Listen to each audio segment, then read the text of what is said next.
उमेश्वरपुर चौकी प्रभारी संजय यादव को उत्कृष्ट कार्य करने पर प्रशस्ति पत्र देकर किया गया सम्मानित।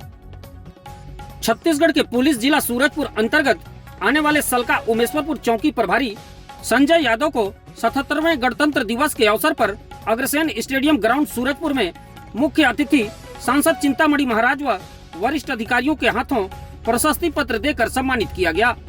यह सम्मान नए कानून के संबंध में जागरूकता, सड़क सुरक्षा, सामुदायिक पुलिसिंग, नशा मुक्ति, साइबर फ्रॉड सहित यातायात नियमों की जानकारी देकर क्षेत्र में नागरिकों को जागरूक करने के संबंध में दिया गया है। उमेश्वरपुर चौकी प्रभारी के रूप में पदस्थापना मिलने के बाद से ही लगातार क्षेत्र में सामुदायिक पुलिसिंग एवं उत्कृष्ट कार्य संजय यादव द्वारा किया जा रहा है, जिसकी सराहना पुलिस कप्तान प्रशांत कुमार ठाकुर ही नहीं बल्कि आम जनता भी कर रही है। साइबर फ्रॉड एवं यातायात नियमों की जानकारी देने में उत्कृष्ट कार्य के लिए आपको यह प्रशस्ति पत्र प्रदान किया जा रहा है।